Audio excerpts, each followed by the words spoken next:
Pays, la République démocratique du Congo. Qu'en est-il de la question du genre au pays de Félix Antoine Tshisekedi Tshilombo? On en parle, mesdames et messieurs fidèles téléspectateurs des canaux Congo Télévision. Bienvenue à votre émission Zoom qui reçoit pour vous ce soir Madame Loulou Mionzi. Elle est vice-présidente de la Ligue de femmes du parti politique Alliance pour le progrès du Congo, APC. Parti politique, cher à l'honorable Henriette Ouamou. Madame Loulou, bonsoir. Bonsoir Maxime. Avec Madame Loulou, nous allons bien évidemment décortiquer l'actualité dominante dans notre pays, la République démocratique du Congo. D'entrée de jeu, Madame Loulou, ça taraude l'esprit de plus d'un Congolais, ça fait parler dans tous les sens cette question du recensement en République démocratique du Congo.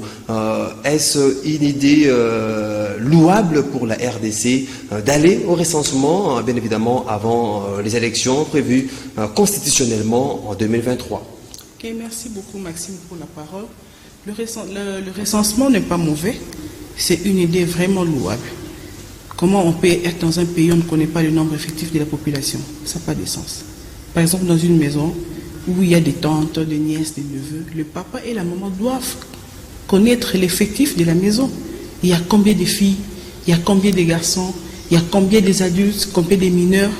C'est vraiment, le recensement est vraiment très important. Nous avons un pays qui a aujourd'hui 26 provinces. On ne peut pas aller aux élections comme ça, sans recenser la population. Ça n'a pas de sens. Les chefs de l'État doivent savoir, dans telle province, il y a autant de majeurs pour ceux qui vont aller aux élections. Parce que nous devons avoir des cartes d'électeurs. On doit recenser les gens pour qu'ils aient la facilité d'avoir la carte. Parce que si on part directement par les élections. La carte d'identité, parce qu'aujourd'hui, ce sont de cartes de lecteurs qui servent. La carte d'électeur a été utilisée comme carte d'identité, pas de problème. Le recensement est vraiment obligatoire. Il faut qu'on puisse recenser la population. On ne peut pas aller aux élections comme ça. Au moment où la population attend aussi impatiemment la tenue de prochaines élections prévues en 2023, sera-t-il opportun d'entamer le processus du recensement? Ça nous prendra combien d'années? Parce que vous êtes sans ignorer que lorsqu'on parle du recensement, ça peut avoisiner 2 à 3 ans. Bon, là, je ne peux pas trop donner le nombre d'années ou le nombre de mois parce que je ne suis pas habilité à les recenser. Il y aura un regroupement d'hommes ou une structure bien placée pour recenser. L'ONIP. Voilà, l'ONIP. Ils sont mieux placés pour faire ça. Ce sont eux qui vont donner les délais. On va commencer à telle date, ça va prendre fin à telle date. Et même il connaît le rouage, la thématique du service pour recenser la population. Là, je ne peux pas préciser, ça fera autant de mois, autant d'années. Ce n'est pas de mes attributions. Il y a certains leaders politiques qui sont déjà montés au créneau pour fustiger cette idée de recensement, prétextant qu'il y a quelque chose qui se cache derrière ces recensements. Si aujourd'hui sera mis en musique. Bon, comme ils disent qu'il y a quelque chose qui est caché derrière cette histoire de recensement, c'est à eux de nous les prouver. S'ils ont des preuves tangibles, ils ont la conviction que derrière les recensements, il y a des histoires qui sont cachées. Qu'ils passent à la télé, qu'ils nous prouvent, qu'ils nous démontrent. On ne peut pas commencer à vivre avec des illusions. Tu te réveilles le matin, tu commences à imaginer par rapport au recensement, il y a telle histoire qui est cachée derrière. C'est à eux de nous dire. Est-ce qu'on ne peut pas attendre après 2023 pour procéder à ces recensements? Pourquoi attendre? Attendre pourquoi? Pourquoi je ne vois pas la raison qu'on pourrait attendre après 2023 commencer à recenser. Si c'est les chefs de l'État qui décident. Les chefs de l'État s'ils disent par exemple que le recensement va commencer demain. Pas de problème. L'ONIP est là, il commence son service. Est-ce que les dirigeants actuels ont-ils crédit auprès de la population? Parce que c'est la même population qui a bouté ces projets de Variste Bochab à l'époque, en 2015, qui était obligatoire de passer au recensement avant la tenue des élections en 2015. La population a fait couler même les sangs pour que ces projets ne puissent pas être débattus au niveau de la Chambre basse du Parlement. Est-ce qu'aujourd'hui, cette population qui a déjà l'idée des événements de 2015 va accepter cette fois-ci avec les acteurs politiques actuels d'aller au recensement? Ok. En 2015, le chef de l'État n'était pas Félix-Antoine Tshisekedi Tshilombo. On avait l'ancien président, M. Joseph Kabila Kabange. Il y a eu une passation pacifique du pouvoir. Avec Félix Tshisekedi, qu'est-ce qu'il leur dit que ça va se répéter comme en 2015? Rien ne leur garantit. On a changé de président. Même si il y aura les mêmes personnes à l'UNIP, peu importe, mais celui qui était à la tête, c'est une autre personne. Il a sa vision. Il sait la façon dont il fait les choses, c'est différent avec l'ancien chef de l'État. Laissez-le, comme il veut qu'on aille au recensement, qu'on fasse le recensement. Ça ne dérange pas. C'est lui qui voit que ça le dérange. Ça ne regarde que lui. Les chefs, nous avons un seul chef, nous avons un seul président qui dirige la RDC. Le président élu. Qu'est-ce qui vous motive? Parce qu'en 2015, vous êtes opposé farouchement avec cette idée du recensement. Protection, il y aura glissement, il y aura tout consort. Aujourd'hui, qu'est-ce qui vous motive d'être favorable par cette initiative? On est favorable. L'idée, je peux dire la motivation, est que le président de la République, il n'était pas au pouvoir. Il a eu le pouvoir et il doit avoir la gestion du pays en main. Vous voyez, on était en coalition, la coalition a pris fin. On est maintenant avec l'Union sacrée. Nous avons un nouveau président à l'Assemblée nationale, au Sénat, nous avons un Premier ministre, et il doit recenser la population, connaître l'effectif, parce que dans les années, en 2018 par exemple, il y avait ceux qui avaient 16 ans, et aujourd'hui, ils ont 20 ans, si je ne me trompe pas. Ils ont 20 ans, et 18 ans plutôt. Les fils sont déjà des majeurs. Ils doivent voter. Et si une personne, ou un homme ou une femme avait 16 ans en 2018, et aujourd'hui, si on ne fait pas les recensements, comment on saura qu'il est devenu majeur? Les recensements de pair aussi, parce qu'aujourd'hui, nous devons pratiquement avoir ce fichier électoral, un fichier crédible qui n'aura pas des doutes, comme c'est fait en 2018, avec l'élection qu'on a connue en République démocratique du Congo. Est-ce ce fichier, dans la mesure où il y a l'insécurité grandissante dans certains coins de notre pays, les personnes habilitées à recenser, est-ce qu'ils auront les tons d'identifier ou de recenser la population qui se trouve dans des coins où il y a l'insécurité? Comme c'est dans leurs attributions, ça ne sera pas la première fois qu'ils aillent recenser la population qui sont dans des zones où... Parce qu'il faut le dire, le dernier recensement date de 1800, ici, dans notre pays. Je ne me rappelle pas. Comme c'est dans leurs attributions, ils ont l'habitude de les faire. Qu'il y ait insécurité ou pas à l'Est, ils vont les faire. Le NIP, ce sont eux qui doivent nous dire c'est possible ou c'est pas possible. Mais comme ils sont d'accord de recenser, c'est qu'ils ont déjà pris des précautions. Certainement, il y a des mesures bien prises pour recenser la population. Donc il y a des mesures bien tablées pour recenser la population. Cette population, est-ce que vous avez eu le temps? Certainement. Le temps d'étiqueter, de préparer cette population face à ce que vous souhaitez à ces jours qu'il y ait recensement? La population, c'est comme les enfants d'une maison. Quand les papas disent ceci, ils proposent aux enfants et les enfants sont là. Même ici, ils refusent. Je ne vois pas pourquoi la population, bien que la population ne peut pas avoir et tous une même idée. Il y a toujours eu de ceux qui sont d'accord et de ceux qui sont mécontents et ceux qui ne sont pas d'accord. Donc, vouloir ou pas, on va recenser. Les caractères avantageux de ces recensements, il faut expliquer à cette population de comprendre l'importance ou la pertinence de ces recensements.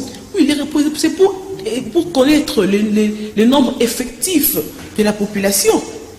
Hein? C'est comme quand on vient des fois à la maison, on est confondu à ces jours. On ne sait pas qui est congolais, qui n'est pas congolais. Mais lorsqu'on va recenser, Il y a des ceux qui montrent des cartes d'identité. Tu es Congolais, tu n'es pas Congolais. On va faire les recensements des Congolais. Aujourd'hui, les cartes d'électeurs est détenues même par les étrangers. Moi, je ne sais pas. Là, je ne sais pas, je n'ai pas vu. Il faut dire ce que vous avez vu. S'il y en a, c'est ce qu'on dit à la télé, à la rue, sur les réseaux sociaux. Bon, comme moi, je n'ai pas de preuves, ceux qui disent, ça n'en cache que eux. Ceux qui disent que les cartes d'électeurs, il y a des étrangers qui en ont. Bon, on a déjà entendu parler. Moi, je n'ai pas de preuves. Là, je ne précise pas. Donc aujourd'hui, l'Alliance pour le progrès du Congo, APC, parti cher à l'honorable Henriette Ouamou, est favorable à l'idée du recensement de la population. C'est ce que vous prônez dans votre parti. Oui, parce que nous avons la même vision que les chefs de l'État. C'est les chefs de l'État, comme notre parti Alliance pour le progrès du Congo, est allié à l'UDPS. D'office, nous avons la même vision avec les chefs de l'État. S'il faut aller au recensement, on va recenser la population. Pas de problème. Vous parlez recensement, c'est pour le bien-être, le bien de la population. Il va y avoir une identité, l'identité congolaise. Est-ce qu'aujourd'hui, cette vision que vous accompagnez, la vision du chef de l'État, aujourd'hui on peut pousser un ouf de soulagement depuis que Félix Tshisekedi, Antoine Tshilombo est à la tête de la RDC? Oui, il y a vraiment ouf de soulagement, surtout au niveau de l'état de droit. Surtout les magistrats, ils subissaient de pression. Tu arrêtes quelqu'un qui est en détention et d'office on t'appelle, je suis colonel tel, tu dois le libérer. Mais aujourd'hui, ils travaillent en bonne et due forme parce qu'on a l'état de droit. Même si tu es enfant de qui, ou fils de qui, frère de qui, quel que soit le standing que ton frère ou tes parents sont, si tu commets un gaffe, on va t'arrêter et tu seras devant l'officier de l'État. L'État, on va te faire juger. S'il faudrait que tu sois condamné, tu seras condamné. Seulement l'état des droits? L'état des droits, et puis avec le social déjà, en marche, c'est pour bientôt que la population soit tranquille. Donc pendant 2 ans, on a attendu ce social qui n'arrive toujours pas. De 2 ans qui est passé, le président Félix Tshisekedi a travaillé en coalition. Il n'avait pas le plein pouvoir, il n'avait pas la majorité au Parlement, non plus au Sénat. Et il y avait des crocs à jambes par-ci, par-là. Et aujourd'hui, avec l'Union sacrée, je vous ai dit la fois passée, soyez tranquilles. Avec ce gouvernement, tout ira mieux. Donc c'est les saluts vraiment de la population congolaise, cette union sacrée. Il y a d'autres qui parlent de l'union sucrée même. Pas de problème. Il est permis de dire tout ce qu'ils veulent, de qualifier l'union sacrée de tout le monde. Ce n'est pas un problème. Qu'ils soient tranquilles, qu'ils aient leurs apaisements. Avec le nouveau gouvernement de Sama Lukonde et Jean-Michel, tout ira mieux. Mesdames et messieurs, fidèles téléspectateurs, pour rappel, je reçois pour vous Madame Loulou Mianzi, qui est vice-présidente nationale de la Ligue de femmes du parti politique Alliance pour les progrès du Congo. Parlons-en en présent. Qu'en est-il de cette question du genre en République démocratique du Congo? On est au mois de mars, mois dédié aux femmes pour la défense des droits justement des femmes. Qu'est-ce que vous inspire premièrement ce mois de mars? Le mois de mars nous inspire beaucoup. Ce n'est pas un mois de fête, c'est un mois de réflexion. Surtout la date du 8 mars. C'est une date que les femmes doivent réfléchir. Je suis qui? Je fais quoi? Je serai qui demain? Parce que ce n'est pas une date qui a été ramassée comme ça. Paf, on cherche. On prend ça par exemple le 8 mars, que ce soit une journée internationale de la femme. Non. C'est parce qu'en 1857, il y a eu 129 femmes. Ils étaient des ouvrières dans une entreprise de textile. Du fait qu'il y avait des différents avantages entre eux et les hommes, il n'y avait pas l'égalité. Ils étaient mal payés et puis les heures de travail n'étaient pas respectées parce qu'ils sont des femmes. Et lorsqu'ils ont pris conscience de revendiquer leurs droits, elles ont été assassinées. Et c'est un coup dur. Il y a eu des femmes, il y a eu des jeunes filles, il y a de ceux qui ont laissé des enfants, qui sont devenus des orphelins. C'était un coup dur. Donc le 8 mars, c'est un mois que nous devons prendre conscience de réfléchir pour notre avenir. Parce que souvent, les femmes sont sous-estimées. Nous voyons même dans des entreprises où dans des partis politiques, les femmes sont plus utilisées comme des marchepieds. Et surtout quand un parti politique est dirigé par un homme, les femmes sont là, des fois il y a des chefs de parti qui utilisent des femmes comme des concubines. Et lorsqu'il s'agit des avantages... C'est pour cela que vous avez choisi l'APC, parce qu'il y a une femme à la tête. Pas nécessairement, mais c'est bien aussi parce que d'être derrière une femme, que les femmes, nous soutenons les femmes. Vous voyez, l'honorable Henriette Fouam, c'est une femme. Elle a aussi des femmes dans son parti qui la soutiennent. Et c'est comme ça parce que les femmes souvent ne cèdent pas. Les femmes aiment être souvent derrière les hommes. Mais quand il s'agit d'une femme qui a la tête, une femme qui se bat pour élever la femme, il faut soutenir cette femme-là. Il ne faut pas la laisser. Est-ce que c'est les combats menés, parce que vous avez essayé de faire une petite historique de la genèse même de ce mois de mars, ou la journée du 8 mars, où quelques femmes ayant voulu défendre leurs propres intérêts, ils ont été assassinés. Est-ce qu'aujourd'hui les combats menés par ces femmes est-il pérennisé par les femmes du monde? C'est ce que nous disons toujours, notre combat sera perpétuel. Tant que les femmes ne trouveront pas leur gain de cause, tant que la femme ne sera pas valorisée, tant que la femme ne sera pas représentée valablement, ce combat-là sera là toujours. C'est pour cela, chaque 8 mars, vous voyez, nous sommes là pour faire des activités. Par exemple, le 8 mars, on était avec l'honorable Henriette Fouam. Nous sommes allés dans des hôpitaux pour voir les femmes qui ont accouché. Par exemple, l'hôpital Mère et Famille de Bungu. On a trouvé, il y a eu des femmes qui ont fait de plus de 3 mois. Depuis qu'elle a accouché, l'homme n'est pas là et elle n'a même pas de frais pour payer. On a payé une vingtaine de factures des femmes qui ont été abandonnées. Tout ça, c'est pourquoi? C'est parce que les femmes vivent toujours dans l'informel. Donc la journée de 8 mars au niveau de l'Alliance pour le progrès du Congo, cette journée a été consacrée à la sensibilisation des femmes congolaises. Oui, l'honorable Henriette Fouam a sensibilisé les femmes. Elle les a encouragées de ne pas se sous-estimer. Il y a même des femmes qui ont pleuré parce qu'elle a un enfant, elle ne sait pas quoi faire. Moi, je vais dire ceci, avoir un enfant ou plusieurs enfants, ce n'est pas un échec pour les femmes. Elles doivent apprendre des métiers, entrer dans des centres de formation, savoir même faire de tresse, même comment coudre des habits. Parce que quand tu as quand même quelque chose que tu fais qui te donne des moyens, un homme ne peut pas jouer avec toi. Une femme n'est pas seulement là pour la cuisine et tu es là à la maison, attendre que le monsieur sorte le matin. S'il n'amène pas, vous dormir affamé. Et lorsqu'il en aura beaucoup, il cherchera une autre femme. Il commence à voir, commence à te comparer avec celle qui est de l'extérieur, tu n'as pas étudié, celle-ci, elle est comme ça. Elle commence à te sous-estimer. Du fait que tu es là avec les enfants et tu ne sais même pas ce que tu peux faire sans lui. Ce que nous voulons, nous les femmes doivent être capables de se défendre sans même les hommes. Ce n'est pas que tu es là toujours derrière ton homme, bien que tu es marié. Tu es là, le mari et le chef de la famille, on ne refuse pas.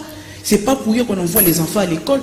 Ce n'est pas que l'enfant va à l'école étudier et il aura le diplôme, va mettre le diplôme sous les lits et rester à la maison. Non, non.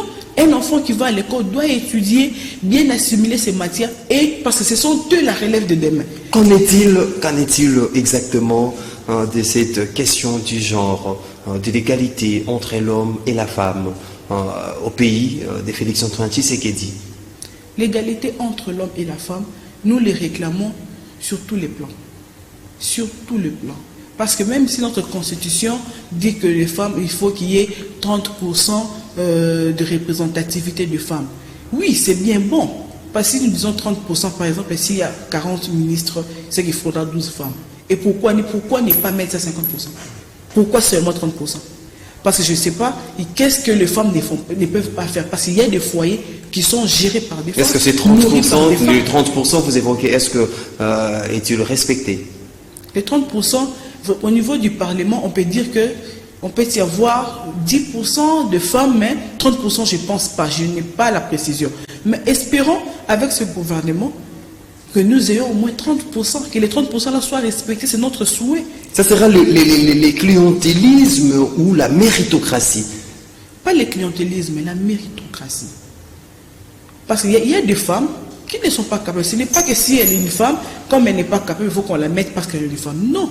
Mais rien ne vous dit qu'il n'y a pas des femmes capables. Il y a des femmes qui sont capables et meilleures plus que les hommes. Il y a des femmes qui ont travaillé dans le gouvernement plus que même les hommes. Parce qu'il n'y a pas de ministère qui est approprié aux hommes, que ces ministères-là, forcément qu'il y ait un homme là. Non. Ou ces ministères-là, forcément qu'il y ait une femme. Non. Donc, parce que s'il y a des ministères, on voit toujours, par exemple, les 5 femmes et autant d'hommes. Moi, je voulais que le 30% là, nous voulons que ça soit respecté. Et à la longue, que ces 30% là qui est la Constitution, que ça devienne 50%. 50-50, parce qu'il y a aussi des enfants qui grandissent, qui étudient aussi. Dans les anciens temps, il y avait, on envoyait plus les garçons à l'école, les filles restaient à la maison. Pourquoi? Pourquoi? Ça n'a pas de sens. Le thème retenu au niveau international, c'est leadership féminin pour un futur égalitaire dans le monde de la Covid-19. Sur le plan interne, sur le plan national, ce leadership féminin d'excellence, société égalitaire et numérique à l'ère de la Covid-19. Est-ce qu'il y a l'excellence? Est-ce qu'il y a cet aspect égalitaire? Cet aspect égalitaire, c'est dans tous les niveaux. C'est ce que nous voulons. Parce qu'à l'ère de la Covid, par exemple, la Covid-19, ça ne va pas atteindre seulement les femmes ou seulement les hommes. Non. S'il faudrait que ça tue 50 hommes, ça va tuer 50 hommes. S'il faudrait que ça tue 50 femmes, ça va tuer 50 femmes. Mais lorsqu'il s'agit des avantages, souvent, ce sont les femmes qui sont sous-estimées. Mais nous, à la maison, comme nous sommes là, ce sont les mamans qui ont plus de charges. S'occuper des enfants, s'occuper de l'homme, entretenir les enfants, et le mari, pour qu'ils ne soient pas atteints du Covid. Ce sont les mamans qui gardent les enfants, qui protègent les enfants. Bien que nous voulons l'égalité entre hommes et femmes, sur tous les plans. Dans les postes de prise de décision, les femmes qui seront élevées, qu'elles puissent descendre aussi au niveau informel, de sensibiliser les femmes, les mamans maraîchères, de leur faire comprendre qu'est-ce qu'est la femme. Il y a des femmes qui, elle est une femme, mais elle ne sait pas qu'est-ce que c'est droit. Elle a droit à quoi? Aujourd'hui, on compte les femmes au bout du doigt, lorsqu'il faut voir dans des instances de prise de décision. Oui, c'est ce que nous ne voulons pas. C'est ce que nous ne voulons pas. Souvent, c'est quelques-unes. Comment maintenant activer, comment faire des sortes qu'il y ait plus de représentativité de femmes aux instances de prise de décision? Parce qu'aujourd'hui, il ne faut pas dire que non, les hommes, il y a que les hommes, on va prendre les femmes sans pour autant en mettre un critère. Oui, bien sûr. Mais pour les femmes, il faut toujours des critères. C'est un constat que nous avons fait. Même pour les hommes, c'est toujours des critères. Pas nécessairement. C'est la compétence. Pas nécessairement. Il y a des hommes, quand vous lui remettez un stylo, un papier pour t'écrire, ça devient difficile. Mais il y a des femmes qui savent bien écrire et sans erreur. Mais elles ne méritent pas. C'est au chef des partis politiques. Les partis politiques, il faudra aligner des membres du parti. Ils privilègent plus les hommes. Les chefs des partis doivent penser aussi aux femmes. Et aussi à nous, les femmes qui sommes dans des partis. Les femmes doivent se battre. Oui, les femmes doivent aussi se battre. Nous qui sommes dans des partis politiques, il faut donner le meilleur de toi-même. Quand tu es dans ces partis politiques, quand il s'agit il ne faut pas mettre en premier plan ta beauté pour gravir les échelons. La beauté, c'est juste la décoration, l'apparence extérieure. Tu peux être belle, tu te fais belle jusqu'à 100%, mais si dans la tête, là, il n'y a rien, tu ne vas rien mériter. Parce que quand quelqu'un est assise là, tu vois, ah, elle est très belle. Mais lorsqu'elle ouvre sa bouche, elle ne sait pas. En termes de stratégie, qu'est-ce que vous peaufinez justement pour gravir les échelons, pour qu'aujourd'hui, qu'on ait une femme, peut-être présidente de la République démocratique du Congo, une femme qui dirige de grandes institutions de ce pays? C'est aux femmes, nous les femmes, nous devons nous lever, nous tenir main dans la main, de donner le meilleur de nous-mêmes, de montrer aux chefs des partis politiques, même des partis politiques qui sont dirigés par des hommes, de leur montrer que nous sommes capables. Nous sommes capables de diriger, nous sommes capables de travailler. Et quand vous ne donnez pas le meilleur de vous-même, on ne vous connaîtra pas. Les femmes doivent s'afficher.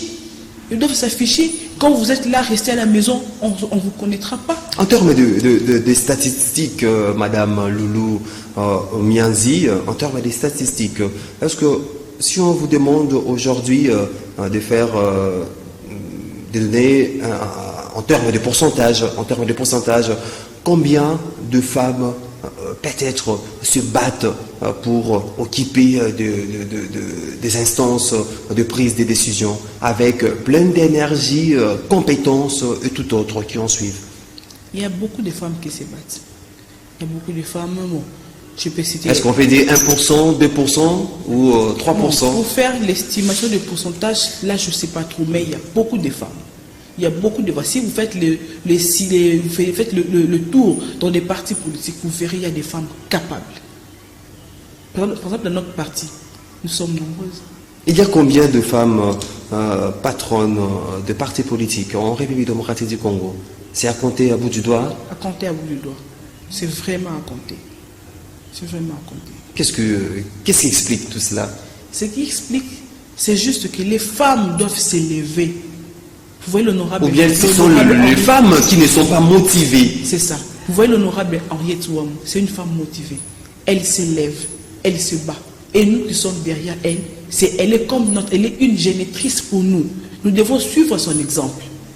Vous voyez l'honorable Eve Bazaïba, c'est une femme qui se bat. Elle est aujourd'hui secrétaire générale des partis politiques.